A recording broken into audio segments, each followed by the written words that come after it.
आपने जो अभी थोड़ी देर पहले राम राज्य के बारे में बोला, उससे तो मेरी पूरी डेफिनेशन ही चेंज हो गई है राम राज्य के बारे में। लंका में साल के पेड़ थे। ये साल के पेड़ केवल छत्तीसगढ़, झारखंड और उड़ीसा में पाया जाता है। यानी कि रावण की लंका है कहाँ? क्या वो इन एरियाज में है इंडिया? ये तो तुलसीदास जी रामचरितमानस लिख रहे थे, वो टीआरपी रेटिंग्स के बारे में नहीं सोच रहे थे। अगर आपको शो देखने के बाद संतोष नहीं मिलता है तो वो रामायण नहीं है।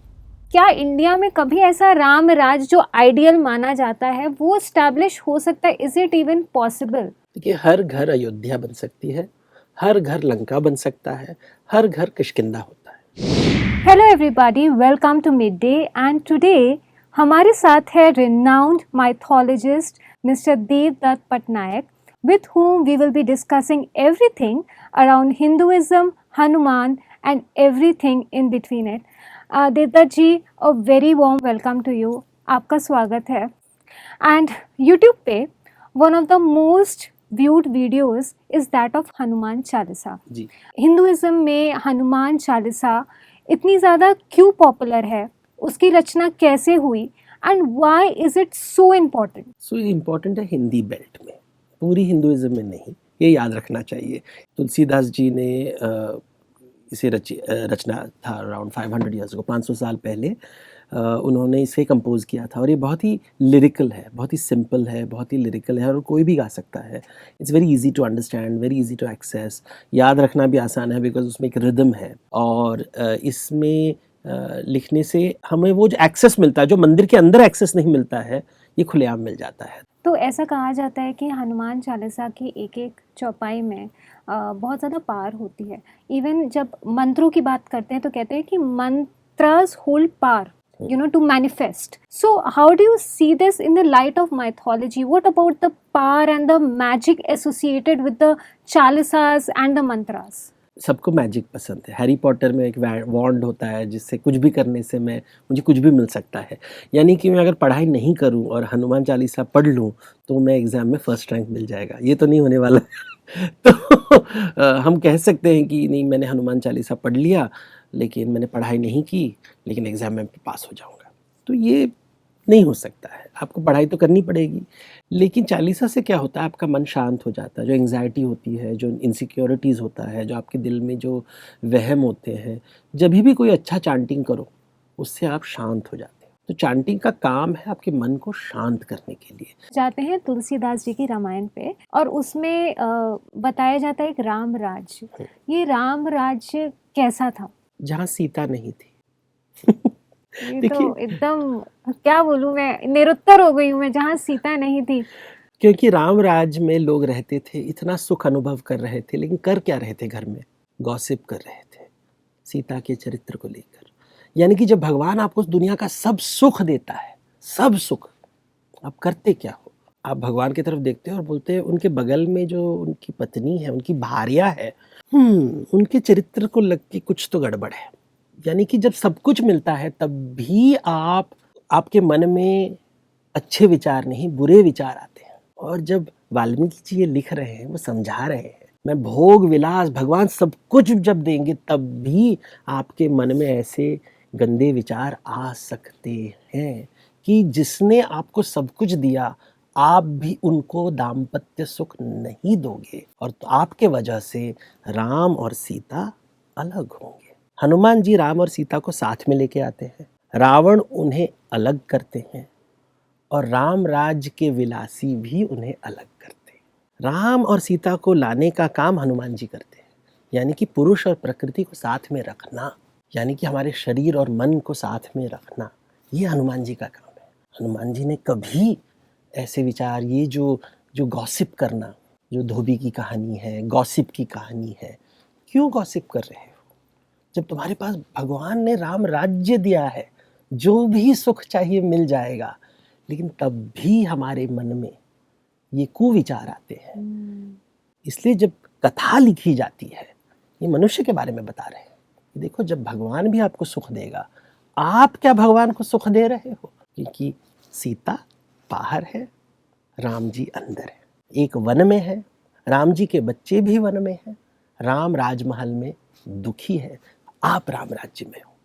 ये विचार कितना डीप है, कितनी सोचने, मुझे कि मुझे राम राज्य का अनुभव करना है, लेकिन राम और सीता को साथ लाना है, इसलिए हनुमान जी चाहिए। ऐसा हमारे टेक्स्ट में लिखा हुआ है कि रामायण में कि हनुमान जी संजीवनी बूटी लेकर आए और उससे लक्ष्मण जी जीवित हो गए थे। तो क्या असलियत में अगर हम जाएं वो उसका आपके हिसाब से क्या ओरिजिन्स, अगर हम जाएं तो हमें वो मिलेगा, वो संजीवनी बूटी क्या ढूंढने पे मिलेगी हमें? जब हम बात करें संजीवनी बूटी की, हमें इसके भावार्थ को समझना है कि हनुमान जी वो है जो भगवान भी उनसे हेल्प मांगते हैं कि मेरे भाई को बचाने के लिए क्या करें हम। तो जब भगवान भी हनुमान से हेल्प मांगते हैं तो हम भी उनका हेल्प मांग सकते हैं। और लेकिन वो क्या करते हैं, वो पहाड़ लेके आते हैं, वो संजीवनी लेके नहीं आते। तो संजीवनी आपको ढूंढनी पड़ेगी, पहाड़ में लेके आऊँगा। जैसे आपके बॉस ने आपको कुछ मांगा इन्फॉर्मेशन, आप पूरा डेटा डंप दे देते हो कि सर आप खुद ढूंढ लीजिए वैसे ही हनुमान जी पहाड़ लेके आते हैं, संजीवनी लेके नहीं आते, आपको संजीवनी ढूंढनी पड़ेगी। रामायण में ऐसा बोला जाता है कि रावण लंका में थे, जो कहा जाता है कि आज की वो श्रीलंका है, और मैंने ऐसा सुना है कि वहाँ पे रावण को पूजा जाता है। तो इज दिस समथिंग जो उनको कल्चर से मिलता है? रावण की पूजा भारत में कई जगह में होती है, राजस्थान में होती है, मध्य प्रदेश में होती है, इनफैक्ट दक्षिण भारत में सबसे कम होता है। कई ब्राह्मण घरों में रावण नवरात्र के समय उन्हें भोग दिया जाता है, क्योंकि उनके कोई पुत्र नहीं है और उन्हें श्राद्ध के समय उन्हें भोजन दिया जाता है। तो कई ब्राह्मण घरों में रावण को जैसे श्राद्ध के समय हम पिंडदान देते हैं, वैसे उनको पिंडदान दिया जाता है। तो अलग अलग ऐसे रीति रिवाज भारत में बहुत हैं, श्रीलंका में नहीं है श्रीलंका बौद्ध देश है। लेकिन क्या हुआ है, जब आप वाल्मीकि रामायण पढ़ोगे तो वहां देखेंगे कि कहते हैं कि लंका में साल के पेड़ थे। इस साल के पेड़ केवल छत्तीसगढ़, झारखंड और उड़ीसा में पाया जाता है, यानी कि रावण की लंका है कहाँ? क्या वो इन एरियाज में है इंडिया? अभी अगर आप वहां जाओ, गोंड लोगों के साथ मिलो, वहां के वो कहेंगे कि हम पौलत्स्य हैं, हम रावण के वंशज हैं। उड़ीसा में जाओ तो लंकेश्वरी का मंदिर है, तो उस तरफ वहाँ है। जब हम चोला पीरियड में जाते हैं, जैसे 10वीं शताब्दी में, उस समय तमिल में कंब रामायण लिखी गई थी, उनका युद्ध हो रहा था श्रीलंका के साथ, उन्होंने कहा ये रावण का देश है। फिर 15वीं शताब्दी में जब विजयनगर एम्पायर, जो आंध्र प्रदेश और कर्नाटक में विजयनगर एम्पायर, हम्पी विजयनगर की बात सुनते हैं, उन्होंने कहा कि हमारा साम्राज्य किष्किंधा में है, तो राजा ने डिक्लेयर कर दिया किष्किंधा देश है, वो श्रीलंका है। तो समय के साथ भूगोल भी बदलता रहता है, लेकिन जो रामायण है वो हमेशा मानसिक होता है। रावण, अयोध्या भी हमारे भीतर है, लंका भी हमारे भीतर है, किष्किंधा भी हमारे भीतर है। भाइयों की लड़ाई, देखिए रामायण में हमेशा भाइयों की लड़ाई होती है। रावण कुबेर के साथ लड़ाई कर रहा है, सुग्रीव वाली के साथ लड़ाई कर रहा है, लेकिन राम भरत के साथ लड़ाई नहीं कर रहे हैं। तो अभी ये बाहर की दुनिया है या भीतर की दुनिया है, भाव की दुनिया है या सचमुच शब्दों की दुनिया है या भूगोल की दुनिया है, ये आत्मज्ञान आपका लेवल क्या है उसके हिसाब से देखना है। और इसको प्रूव करने के लिए काफ़ी इंस्टाग्राम पे ऐसे पिक्चर्स सर्कुलेट करती रहती है और उनमें से एक है जिसमें दिखाते हैं कि this is the top view of Ram Setu, जो कि कनेक्ट करता है श्रीलंका और तमिलनाडु को, साउथ ऑफ इंडिया को। What you have to say on this? अगर वो असली लंका नहीं है तो ये राम सेतु कहाँ से आया जो हमें फोटो में दिखाया जा रहा है? विश्वास की बात है। कुछ देखो, पत्थर में भगवान दिखाई देता है, जिसके मन में आपको जहाँ चाहिए राम सेतु दिखाई देगा। अगर विश्वास है, हनुमान जी को राम अपने छाती के अंदर दिखाई दिए, लेकिन कुछ लोगों को यूट्यूब में देखना पड़ता है। हनुमान जी को यूट्यूब में राम जी नहीं, उन्होंने ढूंढ नहीं रहे थे, वो अपने हृदय में राम को ढूंढ लिया। तो हृदय में ढूंढना इज मोर इम्पोर्टेंट कि यूट्यूब में ढूंढना। तो डिसाइड कर लो, कुछ लोग यूट्यूब वाले होते हैं, कुछ हृदय वाले होते हैं। जो हृदय वाले होते हैं उन्हें रामायण हृदय में मिल जाएगा, और जो यूट्यूब वाले हैं उन्हें तो ड्रोन शॉट से ही रामायण दिखाई देगा, बॉलीवुड वाले विद CGI इफेक्ट, और भक्ति उनकी उसी से बनेगी विद स्पार्कल्स एंड लाइक्स। हाल ही में पिछले साल आदि पुरुष आई थी and there was a huge controversy, सिर्फ VFX पर ही नहीं but on the way Ramayan was treated.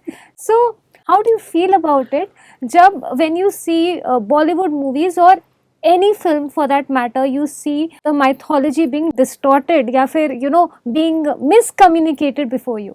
देखिए, जब तुलसीदास जी रामचरितमानस लिख रहे थे, वो TRP रेटिंग्स के बारे में नहीं सोच रहे थे, वो अपने भाव को व्यक्त कर रहे थे और चाह रहे थे कि यही भाव लोगों तक पहुंचे। तो वो शब्दार्थ, भावार्थ, छंद, व्याकरण, वो सब सोच सोच के काम करते करते कि ये भाव लोगों तक पहुंचना चाहिए। बॉलीवुड के लोगों में भाव में इच्छा नहीं है, उनको 100 करोड़ बना है कि नहीं उसमें इंटरेस्ट है। और जो ऑडियंस है वो रामायण देखने नहीं जा रही है, वो टशन देखने जा रहे हैं, उन्हें स्पेशल इफेक्ट्स देखना है। तो जो बनाने वाला गंदा खाना बना रहा है, जो खाना खा रहा है वो गंदा खाना चाहता है, वो भाव कहाँ से आएगा? तो भाव से बनाना बहुत ही मुश्किल है। भाव, क्योंकि भाव जब होता है तो आप लक्ष्मी के बारे में नहीं सोचते हो ना, आप भाव के बारे में सोचते हो। लक्ष्मी आए ना आए उससे क्या फर्क पड़ता है। लेकिन ये जो भाव फिल्म मेकर्स में नहीं होता है। मैंने इनसे मिले हैं, आप देखिए जिन्होंने लिखा है, जिन्होंने प्रोड्यूस किया है, कितना घमंड, कितनी राजनीति, बोलने का तरीका नहीं है। तो वो है तो वही निकल आता है। तो सोने की लंका को भी लोहे की लंका बना दिया। इतने सिंपल चीज को भी उन्होंने वो नहीं देख पाए। देवदत्त जी, जो 90s की रामायण थी वो इतनी पॉपुलर हुई कि आज तक अभी लॉकडाउन में तो सब हर कोई देख रहा था, जेन जी भी देख रही थी। आपको क्या लगता है कि वो रामायण और आज की, अभी एक और रामायण आने वाली है रणबीर कपूर की बाय द वे, तो आजकल जो रामायण बन रही है और उस टाइम पे जो रामायण बनी थी उनमें क्या कॉन्ट्रास्ट है? देखिए, जो टीवी का रामायण है, लिखा किसने है? तुलसीदास जी ने। 90% ऑफ द शो इज तुलसी रामायण। उसको सिर्फ दर्शाया गया है, लेकिन जितने भी संगीत आप सुन रहे हैं वो 500 साल पहले तुलसीदास जी ने लिखा है। हम बोलेंगे रामानंद सागर की रामायण है, लेकिन जो संगीत है, हर संगीत, हर लाइन, जब हम बोलेंगे मंगल भवन, ये किसने लिखा? तुलसीदास जी। तो वो ऑथेंटिक वर्जन है। तो क्रेडिट है तुलसीदास जी को। उनको ऑफ कोर्स प्रॉफिट नहीं जाने वाला हाँ। है। प्रोड्यूसर को जाएगा, हाँ। डायरेक्टर को जाएगा, एक्टर को जाएगा, और हम धीरे धीरे करके भूल जाते हैं हाँ। कि तुलसीदास जी ने लिखा है ये, और उन्हें कुछ नहीं चाहिए। कुछ लोग कहते हैं कि वो स्वयं वाल्मीकि जी का रूप है। सब अलग अलग स्टोरीज है वहां पे। कुछ लोग कहते हैं व्यास जी का, ब्रह्मा जी के रूप है, अलग अलग रूप है। बट पॉइंट है कि वो भाव से लिख रहे हैं, ना कि रेटिंग्स के लिए, ना कि आप उसके तालियां बजाओगे। तालियां बजाने के लिए रामायण नहीं लिखी जाती है, आत्मज्ञान के लिए लिखा जाता है। जब आप पैसे के लिए रामायण लिखते हो, तो अभी आप बोल रहे हो ये एक्टर से क्या फर्क पड़ता है, ये एक्टर करे, वो एक्टर करे, वही 10 एक्टर आएंगे आपकी टीवी में, क्योंकि आपको लगता है राम से बड़े वो एक्टर हैं। मतलब अर्थ, भाव को हमने छोटा माना कि नहीं, लोगों को समझने के लिए मुझे अमिताभ बच्चन का हेल्प लेना चाहिए। यानी कि अब राम के ऊपर विश्वास नहीं है, भाव में विश्वास नहीं है, हनुमान जी में विश्वास नहीं है, मुझे पता है नहीं है, क्योंकि मैं इनसे मिलता हूँ तो भाव से नहीं आता। मुझे कितने लोग बोलते हैं कि सर मैंने काम बहुत किया उनके साथ, फिर मैंने बोला नहीं होता है, क्योंकि भाव इज वेरी इंपॉर्टेंट। रचना कर, जो हनुमान चालीसा आप पढ़ते हो, ये भाव की दुनिया है, अर्थ की दुनिया भी नहीं है, इससे केवल फीलिंग्स की दुनिया है, जहां से आप संतोष की दुनिया में पहुंच जाते हो। अगर आपको शो देखने के बाद संतोष नहीं मिलता है तो वो रामायण नहीं है। रामायण में संतोष, तो हर संडे जब हम तुलसीदास जी को सुनते रहे थे तो हमें संतोष का अनुभव हो रहा था, और हमें पता नहीं चल रहा था ये संतोष क्यों आ रहा है, अच्छा क्यों लग रहा है, क्योंकि वो संगीत में बैठा हुआ है, लिखा गया है प्रेम और भक्ति भाव से। तो ना कि मुझे जीतना है, घमंड, ये देखो मैं कितना ग्रेट हूँ, नहीं। इसलिए, और वो तुलसी, जैसे मैंने कहा, वो केवल हिंदी बेल्ट का है। उड़ीसा में जाओ तो डंडी रामायण है, साउथ इंडिया में जाओ तो कंब रामायण है, आंध्र प्रदेश में अलग रामायण है, कर्नाटक में अंदर, महाराष्ट्र में भावार्थ रामायण, गीत रामायण लिखी गई थी 50 साल पहले। तो हर प्रांत में अलग अलग रामायण है। जो वाल्मीकि रामायण में जो मिलती है, वो जैसे नॉर्थ इंडिया में जब हनुमान जी को देखते हैं वो ऑरेंज कलर का मूर्ति होता है, केसर रंग, लेकिन साउथ इंडिया में हरा रंग हुआ, क्योंकि और अंजनेय, अंजनी पुत्र, अंजनेय, तो अंजनी पुत्र, तो अंजनेय बोलेंगे, क्योंकि हरा रंग को कहते हैं कि ये सौंदर्य का रंग है। तो इसलिए साउथ इंडिया में राम जी को भी हरा रंग दिया जाता है, हनुमान जी को भी हनुमान कि इतने सुंदर हैं, लेकिन उनमें काम भावना नहीं है। वो इतने सबको कामुक कर देंगे, सब लोग उनको देख के मतबूत हो जाएंगे, लेकिन उनका एडवांटेज नहीं लेंगे। जो एडवांटेज नहीं लेंगे कि लोग बोलेंगे अरे आप कितने अच्छे हो, तो इमीडिएटली नॉर्मल मैन क्या होगा कि हम उसका एडवांटेज लेंगे, हाँ, लेकिन वो बोलेंगे हाँ ठीक है, ये तो भगवान ने दिया है, वो नेचुरल है, सहज है। तो ये है हनुमान जी के जो एम्बॉडीमेंट है, आइडिया है। Thank you so much, Devdutt ji. It was so enriching and educational talking to you. और मैं कभी नहीं भूलूंगी कि डेफिनेशन ऑफ वो राम राज तो मेरे लिए पूरा चेंज ही हो चुका है अब। ये मेरा आत्मज्ञान का समय था एंड आई एम श्योर आपका आत्मज्ञान भी काफ़ी बड़ा होगा इस वीडियो से। So keep on watching mid day and stay tune for more such informational videos. Thank you. Thank you. Subscribe to Midday India. Get direct notifications on all our videos by clicking on the bell icon.